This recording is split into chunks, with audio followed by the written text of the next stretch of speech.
नमस्कार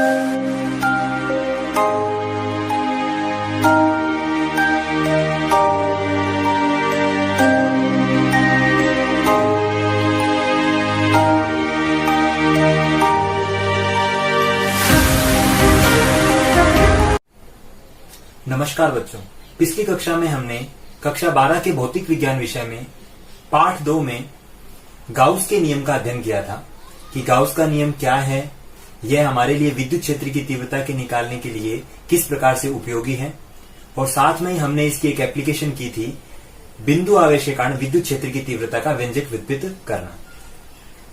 तो last class में हमने बिंदु आवेश के कारण विद्युत क्षेत्र की तीव्रता निकाली थी। आज की क्लास में हम चालक गोले और अचालक गोले के कारण, जिसको हमने आवेशित कर रखा है, उसके कारण विद्युत क्षेत्र की तीव्रता का व्यंजक व्युत्पन्न करेंगे। तो आइए शुरू करते हैं नेक्स्ट टॉपिक।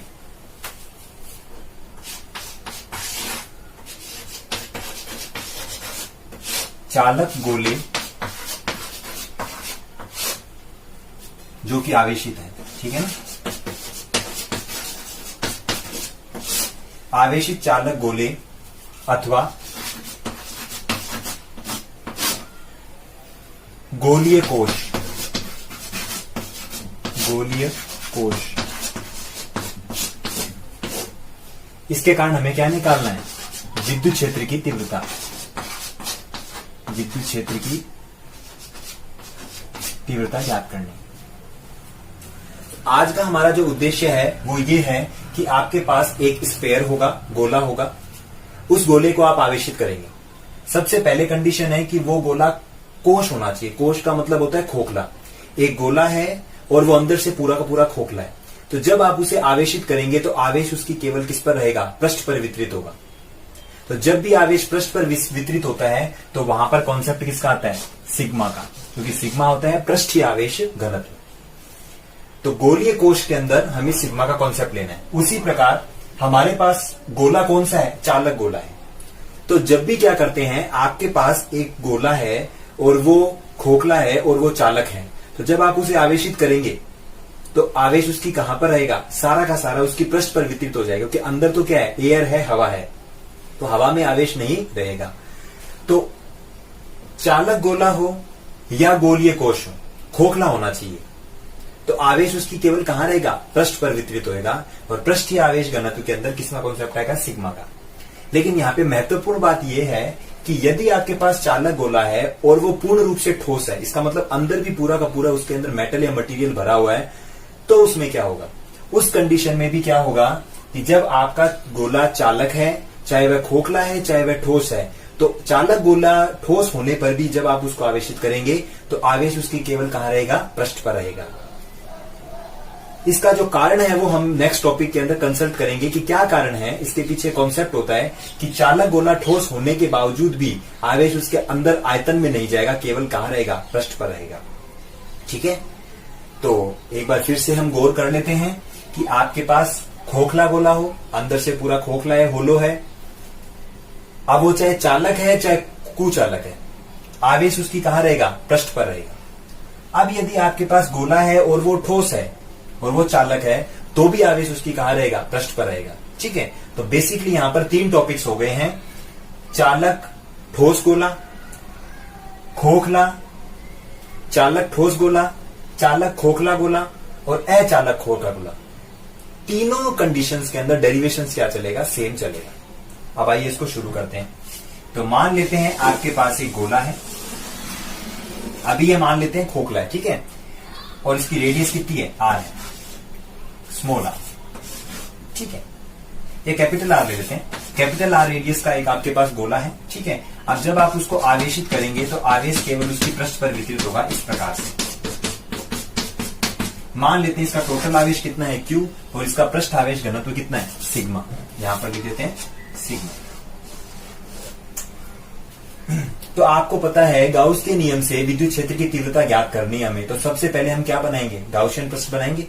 तो जब आप इसको ऐसे आवेशित करेंगे तो इस गोले के चारों तरफ एक विद्युत क्षेत्र का निर्माण हो जाएगा। उस विद्युत क्षेत्र की तीव्रता हमें ज्ञात करनी है।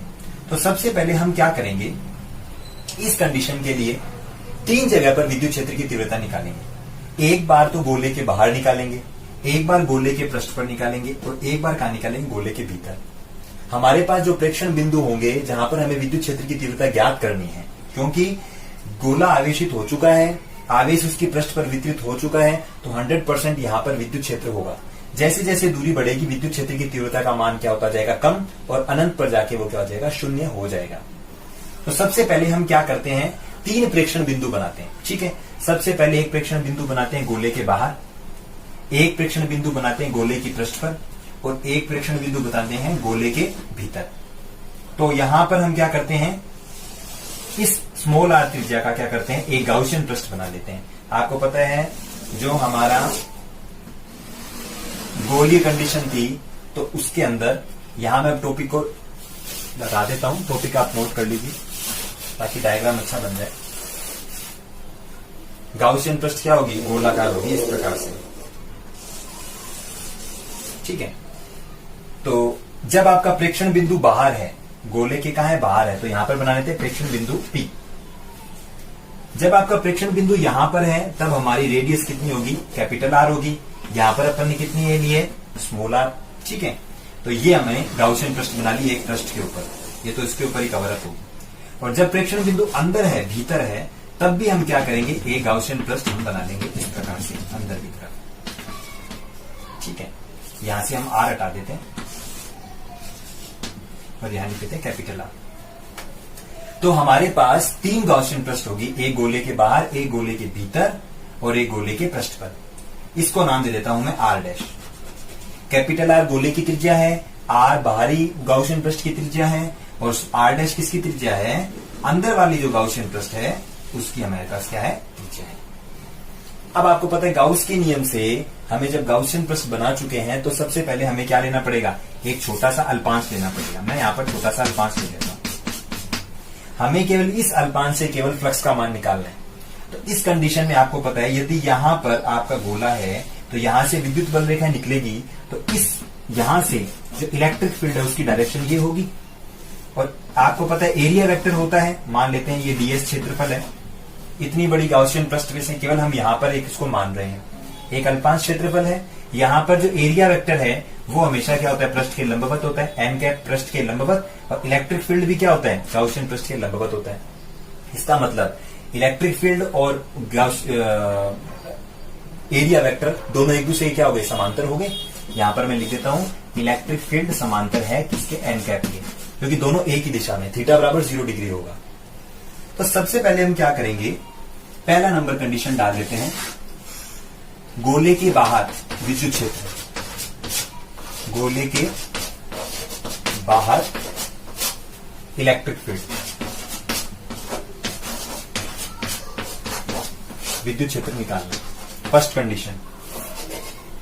तो सबसे पहले हम गोले को आवेशित करेंगे, आवेशित करने के बाद में हम बाहर स्मॉल r त्रिज्या का गाउसियन पृष्ठ बनाएंगे, इसकी आकृति गोलाकार होगी।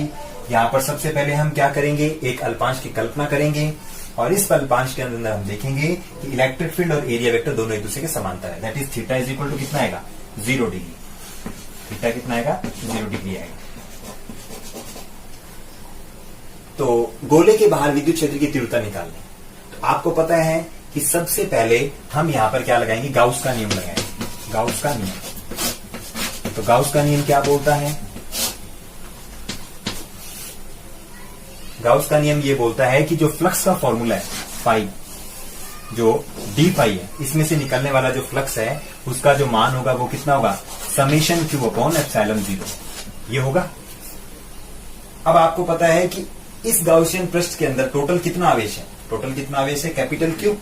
तो यहां पर मैं सीधा ही समेशन क्यू की जगह क्या रख देता हूं, कैपिटल क्यू रख देता हूं। तो ये हमारी इक्वेशन नंबर फर्स्ट हो जाएगी, D phi is equal to Q upon epsilon 0। अब हमें क्या निकालनी है, फ्लक्स की परिभाषा लगानी है। फ्लक्स की परिभाषा, फ्लक्स की डेफिनेशन क्या होगी, फ्लक्स की डेफिनेशन हमने क्या लगाई थी, जो डी फाई है, डी फाई बराबर मैंने बताया था ई डॉट डी एस बताया था, E dot D S, E dot D S. जब डॉट हटाएंगे तो यहां पर क्या आएगा, cos theta, that is E D S cos theta. आपको पता है area vector, N cap and electric field दोनों समांतर हैं, दैट इज cos 0 कितना होता है 1, तो यहां से ये वैल्यू कितनी आ जाएगी 1, तो हमारे पास यहां पे रिजल्ट आ जाएगा EDS, दैट इज d5, ये आ गया d5। अब आपको पता है कि ये वाला जो फ्लक्स है वो केवल यहां से जो छोटा टुकड़ा है यहां का फ्लक्स ले रहे हैं, लेकिन हमें तो टोटल फ्लक्स यहां का निकालना है, पूरा का पूरा हमें क्या करना है, पूरा का पूरा हमें फ्लक्स का मान निकालना है। ठीक है, तो हम क्या करते हैं, इन सभी छोटे छोटे टुकड़ों को जब हम जोड़ेंगे, ऐसे इस प्रकार से बहुत सारे छोटे छोटे टुकड़े होंगे और उनको जोड़ेंगे तो हमारे पास गोले का पृष्ठीय क्षेत्रफल आएगा। तो हमें क्या करना पड़ेगा, समाकलन करना पड़ेगा। तो टोटल फ्लक्स कितना होगा, हमें क्या करना पड़ेगा, d5 is equal to EDS, ds का हम समाकलन करेंगे और d5। तो यहां तक आप नोट कर लीजिए इसको। ये जो फॉर्मूला है ये केवल इस छोटे से टुकड़े के कारण जो फ्लक्स है अल्पांश के कारण, और हमें रिजल्ट किसका निकालना है, टोटल फ्लक्स निकालना है। तो हम क्या करेंगे, समाकलन करेंगे। ठीक है,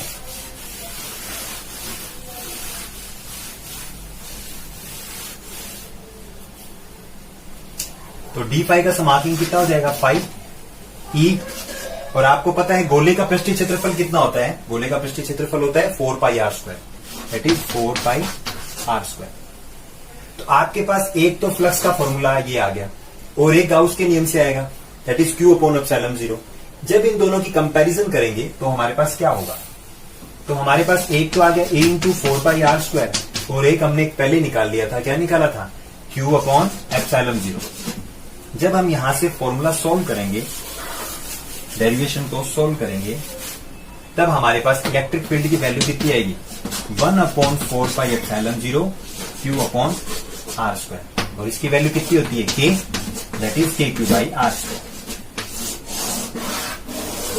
जरा आप गोल करके देखेंगे, जब एक गोले को आवेशित करते हैं तो उसके बाहर स्थित बिंदुओं पर जो विद्युत क्षेत्र की तीव्रता होती है वो बिंदु आवेश के कारण विद्युत क्षेत्र की तीव्रता के समान है, that is KQ/r²। K constant, Q total आवेश, और R क्या चीज है, R है इस गोले के केंद्र से प्रेक्षण बिंदु की दूरी। जैसे जैसे दूरी बढ़ती जाएगी विद्युत क्षेत्र की तीव्रता का मान क्या होता जाएगा, कम। इसका मतलब इस वाली गाउसियन पृष्ठ के लिए ये आवेशित गोला एक बिंदु आवेश की भांति व्यवहार करेगा। इसका रिजल्ट यहां से ये निकलेगा। इसका मतलब दोनों का डेरिवेशन सेम है। ठीक है, तो इलेक्ट्रिक फील्ड को यदि आप वेक्टर फॉर्म में लिखना चाहो तो वेक्टर यहां लगा दीजिए और यहां क्या लगा दीजिए, R का। तो हमने क्या किया, E is equal to KQ/r², जो फॉर्मूला निकाला है वो बाहर स्थित बिंदुओं के लिए क्या है, फॉर्मूला है। ठीक है, इस डेरिवेशन को नोट कर लो, ये ध्यान रखना है, बाहर KQ/r² होगा। अब इसी के अंदर कर लेते हैं, जब हमारी सेकंड नंबर कंडीशन आएगी, हमारा जो प्रेक्षण बिंदु है वो उठते हुए कहां तक आ जाएगा, यहां पर आ जाएगा, पृष्ठ पर आ जाएगा। इन सभी बिंदुओं पर इलेक्ट्रिक फील्ड का मान कितना होगा, तो यहां पर जो गाउसियन पृष्ठ बनाई है उसकी रेडियस कितनी है, कैपिटल R। तो यहां पर हम सीधा कर सकते हैं, स्मॉल r की जगह क्या कर देंगे, कैपिटल R, कैपिटल R। तो KQ/R² कहां हो जाएगा, पृष्ठ पर स्थित बिंदुओं पर विद्युत क्षेत्र की तीव्रता का फॉर्मूला हो जाएगा। ठीक है, चलिए यहां से रफ कर देते हैं। अब आती है थर्ड नंबर कंडीशन। जब प्रेक्षण बिंदु आप बताओ भीतर, प्रेक्षण बिंदु गोले के भीतर हो। अब आपको पता है गोले के भीतर आपका प्रेक्षण बिंदु आ गया। अब आपको पता है कि आपका आवेश गोले के भीतर है नहीं, गोले के भीतर आवेश शून्य है, तो वहां गोले के भीतर इलेक्ट्रिक फील्ड भी कितना होगा, 0 होगा। ये तो थ्योरेटिकल हो गया। अब इसको अगर हम डेरिवेशन से करें तो कैसे होगा, कि आपको पता है कि सबसे पहले यहां पर मैं फॉर्मूला लगाऊंगा, d5 is equal to Q/ε0, और आपको पता है कि इस गाउसियन पृष्ठ के अंदर आवेश है ही नहीं, आवेश तो कहां है, उसके बाहर है। इसका मतलब भीतर स्थित बिंदुओं पर चार्ज कितना होगा, 0 होगा। तो यहां से d5 की वैल्यू कितनी आ जाएगी, 0 आ जाएगी। ठीक है, और यदि वहां से मैं d5 का फॉर्मूला निकालता हूं फ्लक्स की परिभाषा से, तो फ्लक्स की परिभाषा से हमारे पास d5 कितना आया था, EDS आया था। एक तो d5 इज इक्वल टू 0 आ रहा है और एक d5 बराबर EDS आ रहा है। जब हम इसकी तुलना करेंगे तो EDS बराबर 0, दैट इज इलेक्ट्रिक फील्ड का मान कितना है, 0। इसका मतलब जब आप एक खोखले गोले को आवेशित करते हो या चालक गोले को आवेशित करते हो, चाहे वो खोखला हो चाहे वो ठोस हो, चालक की कंडीशन में, तो आवेश उसकी पृष्ठ पर वितरित होगा। अंदर किसी भी बिंदु पर इलेक्ट्रिक फील्ड 0 होगा, पृष्ठ पर क्या होगा, अधिकतम होगा। और जैसे जैसे पृष्ठ से बाहर हम बढ़ते जाएंगे, विद्युत क्षेत्र की तीव्रता का मान क्या होता जाएगा, घटता जाएगा। तो हमने तीनों कंडीशन में क्या कर लिया है, इलेक्ट्रिक फील्ड का जो डेरिवेशन है या फॉर्मूला है हम ज्ञात कर चुके हैं। अब यदि आपको इन तीनों कंडीशंस को एक साथ ग्राफ में बताना है तो हम इसको कैसे बताएंगे। ग्राफ में हम कैसे बताएंगे, इलेक्ट्रिक फील्ड, विद्युत क्षेत्र की तीव्रता, दूरी के साथ। सबसे पहले देखते हैं पृष्ठ पर। पृष्ठ पर क्या है, सबसे अधिकतम है, तो यहां पर मैं ले लेता हूं that is R is equal to R। जब पृष्ठ पर है तो आपका मैक्सिमम है इलेक्ट्रिक फील्ड, इसकी वैल्यू मान लेते हैं इतनी, maximum that is KQ by R square, capital R square. अंदर कोई भी बिंदु ले लीजिए, इसका मतलब जो आपका R है वो लेस देन R है, ठीक है ना। इसके भीतर यहां पर R is less than R, मतलब कैपिटल R से जितनी भी छोटी दूरी है अंदर की तरफ, यहां पर सब पर इलेक्ट्रिक फील्ड 0 है, तो आपकी लाइन यहां ड्रॉ होगी, इस प्रकार से यहां ड्रॉ होके फिर यहां पर पीक मिलेगा। इसका मतलब ये गोले के पृष्ठ पर है और गोले के भीतर जितने भी बिंदु है उन पर इलेक्ट्रिक फील्ड का मान कितना है, 0। लेकिन जैसे ही हम बाहर की तरफ अग्रसर होंगे तो आपको पता है फॉर्मूला कितना था, इलेक्ट्रिक फील्ड व्युत्क्रमानुपाती R स्क्वायर था। इसका मतलब जैसे जैसे दूरी बढ़ेगी विद्युत क्षेत्र की तीव्रता क्या होती जाएगी, घटती जाएगी। इस प्रकार से वह ग्राफ घटता जाएगा। इसका मतलब ये तो हमारे पृष्ठ पर स्थिति है, ये हमारे भीतर की स्थिति है, भीतर के स्थित बिंदुओं पर विद्युत क्षेत्र की तीव्रता, और ये है बाहर स्थित बिंदुओं पर विद्युत क्षेत्र की तीव्रता। तो इस प्रकार हमें क्या मिलेगा, ये R लेस देन R होगा, ये R कैपिटल R होगा, और ये होगा R is greater than R, R is greater than R। इसका मतलब इसके बाहर स्थित बिंदु। अभी ये जो टॉपिक किया हमने, ये चालक गोले के लिए किया है। अब वो ठोस भी हो सकता है, खोखला भी हो सकता है। और यदि आपके पास अचालक है और वो भी खोखला है तो आवेश उसकी कहां पर जाएगा, केवल पृष्ठ पर जाएगा, क्योंकि अंदर एयर है, हवा में आवेश नहीं रहेगा, केवल किस पर रहेगा, मटेरियल के ऊपर रहेगा। लेकिन चालक की कंडीशन में ठोस हो तो भी कहां रहेगा, पृष्ठ पर रहेगा। इसका रीजन क्या है वो हम नेक्स्ट वीडियो में हम इसको देखेंगे, आप इसे नोट कर सकते हैं।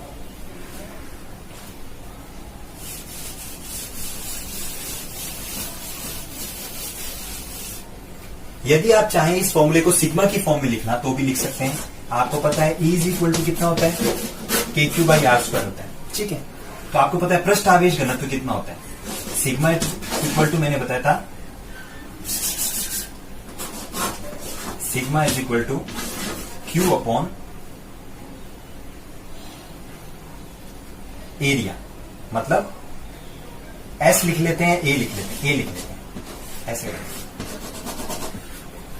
मैंने बताया था sigma is equal to Q upon A, lambda is equal to Q upon L, sigma is equal to Q upon A और rho is equal to Q upon B.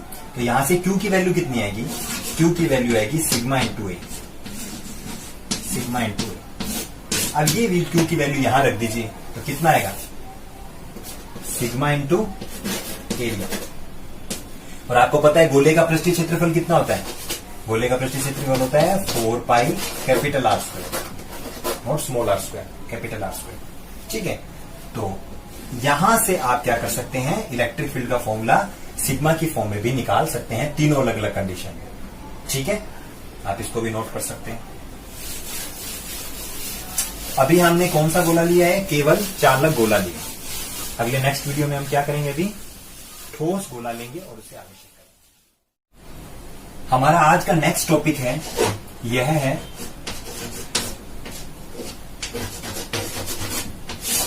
अचालक ठोस आवेशित गोला।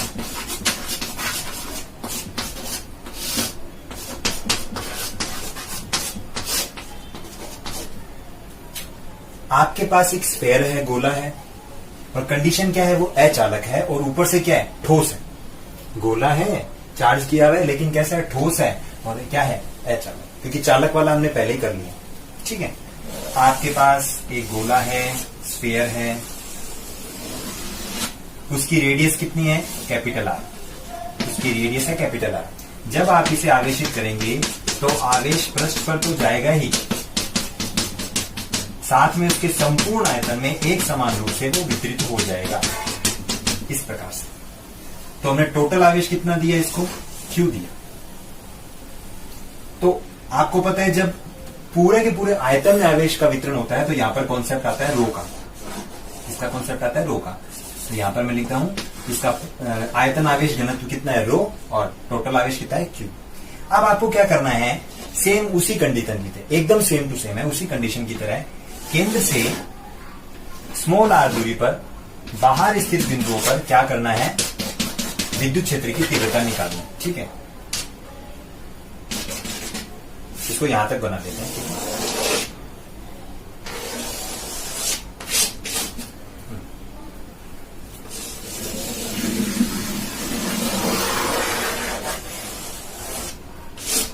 तो आपने गोला लिया, इसको आवेशित कर लिया, और हमें क्या करना है, आवेशित गोले के बाहर इन सब बिंदुओं पर क्या करना है, विद्युत क्षेत्र की तीव्रता निकालनी है। तो हम क्या करेंगे, गाउसियन पृष्ठ का निर्माण कर लेंगे। गाउसियन पृष्ठ का निर्माण करने के बाद में हम क्या करेंगे, यहाँ पर एक अल्पांश बनाएंगे, और इस अल्पांश के लिए क्या निकालेंगे, फ्लक्स का मान निकालेंगे।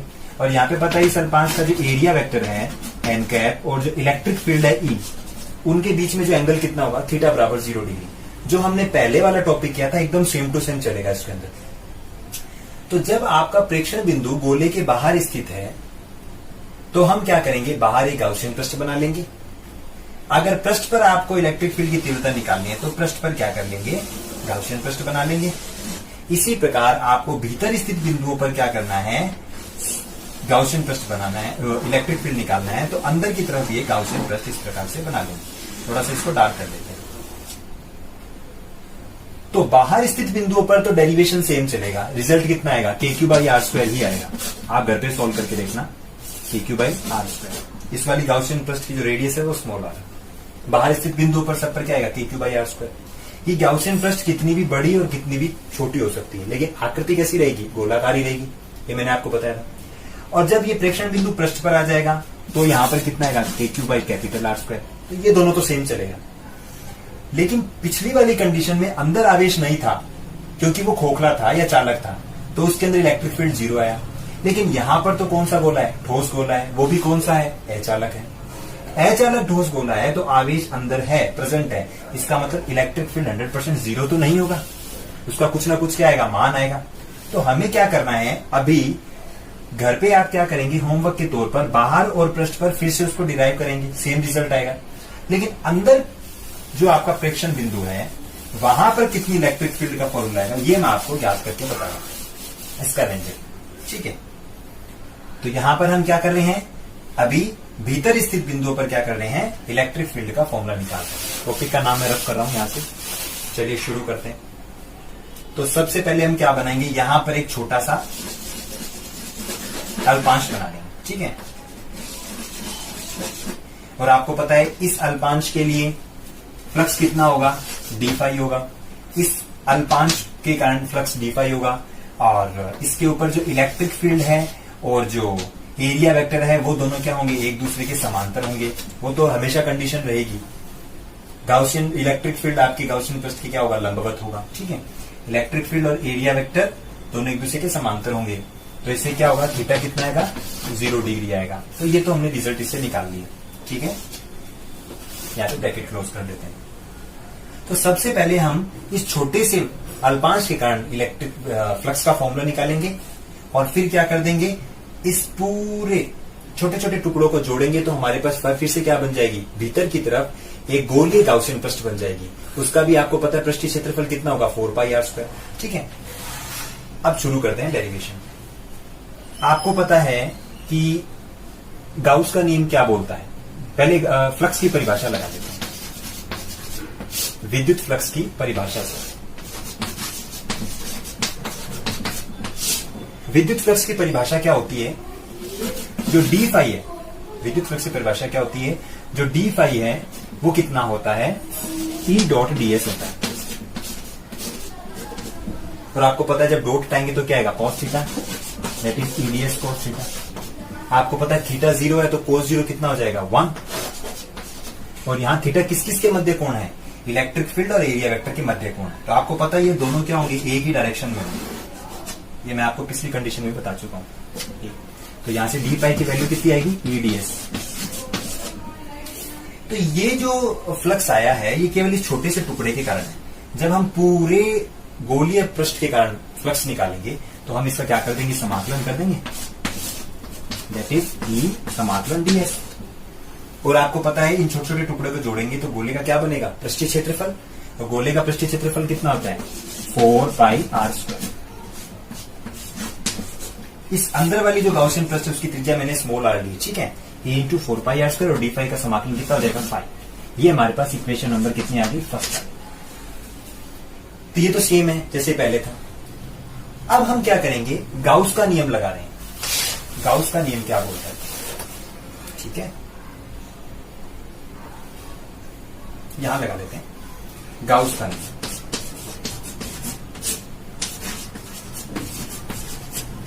गाउस का नियम क्या बोल रहा है कि जो डी फाई है वो summation Q upon epsilon 0, total आवेश बटा एप्सिलॉन 0 के बराबर होती है। अब यहां समस्या है थोड़ी, पिछली वाली कंडीशन में अंदर क्यू की वैल्यू 0 थी, बट आपको पता है इस वाली गाउसियन पृष्ठ के अंदर आवेश केवल इतना ही है, ये वाला आवेश काउंट नहीं होगा। इस वाली गाउसियन पृष्ठ के अंदर केवल इतना ही आवेश काउंट होगा, ये आवेश काउंट नहीं होगा। तो हम क्या करते हैं, टोटल चार्ज तो कितना मान लेते हैं, क्यू, लेकिन जो इस वाली कंडीशन में जो आवेश होगा उसको मैं कितना मान लेता हूं, क्यू डैश मान लेता हूं, यहां पर ले लेता हूं क्यू डैश।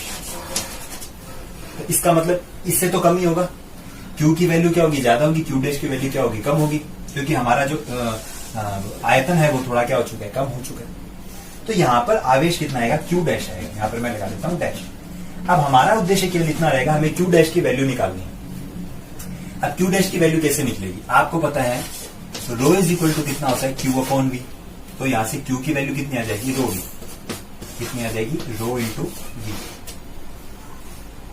अब आपको पता है कि हमें जो आवेश निकालना है वो छोटे वाले जो गाउसियन पृष्ठ है उसके कारण आवेश को निकालना है।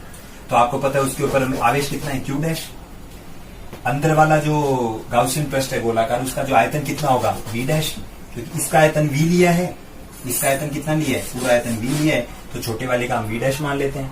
और आपको पता है कि जो आयतन आवेश घनत्व है वो कभी चेंज नहीं होता, वो सेम रहता है, सब जगह पर रो ही वैल्यू रहती है, घनत्व कभी भी चेंज नहीं होता, ठीक है।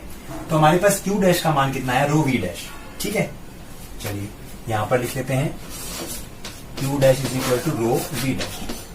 अब आपको पता है रो इज इक्वल टू क्या होता है, क्यू अपॉन वी होता है, क्यू अपॉन वी, और यहां पर कितना है, वी डैश। यहाँ पे rho is equal to Q upon V है और यहाँ पर कितना है, वी डैश। अब यहाँ पे हम वी और वी डैश की वैल्यू लिख देते हैं, जरा देखते हैं कितना आएगा।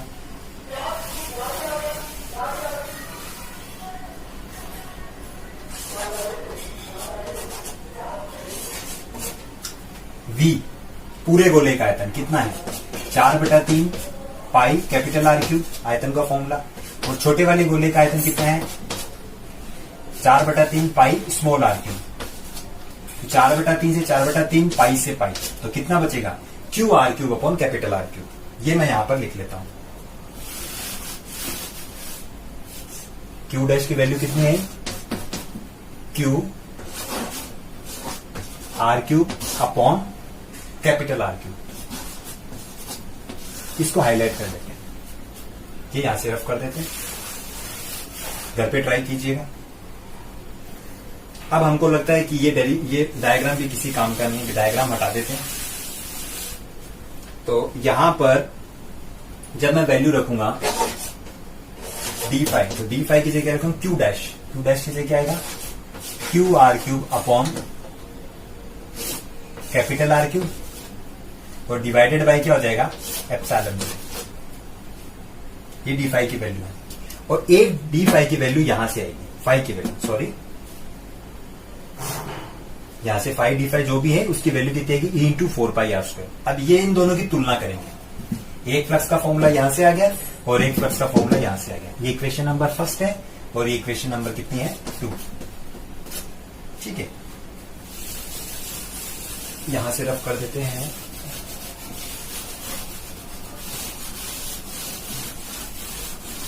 चलिए तुलना करते हैं। E into 4πr² is equal to QR³ upon capital R³ epsilon 0। ठीक है, R² से R³ कैंसिल, यहां पर क्या बचेगा, 1 बचेगा। ठीक है, इलेक्ट्रिक फील्ड का फॉर्मूला कितना आएगा, 4π नीचे आ जाएगा 1/4π एप्सिलॉन 0, और यहां पर कितना बचेगा Q, यहां पर क्या बचेगा R अपॉन कैपिटल R³।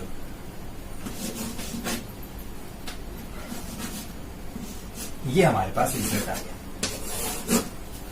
इसका मतलब जब आपके पास में ठोस गोला है, वो अचालक है, तो आवेश उसके संपूर्ण आयतन में एक समान रूप से वितरित होगा। तो कॉन्सेप्ट किसका आएगा, रो का। Rho is equal to Q upon V। V आयतन है, वॉल्यूम, और Q उसके ऊपर टोटल आवेश। ठीक है, इलेक्ट्रिक फील्ड का फॉर्मूला कितना आएगा, KQR अपॉन R³। तो जरा गौर करके देखिए, इसके अंदर इलेक्ट्रिक फील्ड दूरी के समानुपाती है। इलेक्ट्रिक फील्ड दूरी की क्या है, समानुपाती है। ये हमारे पास रिजल्ट आया। तो बाहर तो कितना होगा KQ/R², पृष्ठ पर कितना होगा KQ अपॉन कैपिटल R², और भीतर जो होगा वो कितना आएगा, E is equal to KQR upon capital R², that is E proportional to R। ये हमारे पास रिजल्ट आया। अगर हम तीनों कंडीशन को एक साथ करें तो हमारे पास क्या आएगा, ग्राफ आ जाएगा। देखते हैं ग्राफ कैसे आएगा। इलेक्ट्रिक फील्ड का दूरी के साथ आपको पता है पृष्ठ पर क्या होगा, मैक्सिमम होगा। ये पृष्ठ पर कितना है, R बराबर R है, और जब भीतर जाएंगे तब R इज कितना होगा, लेस देन R, और जब बाहर जाएंगे तो R is greater than R। ठीक है, इलेक्ट्रिक फील्ड का दूरी के साथ में ग्राफ।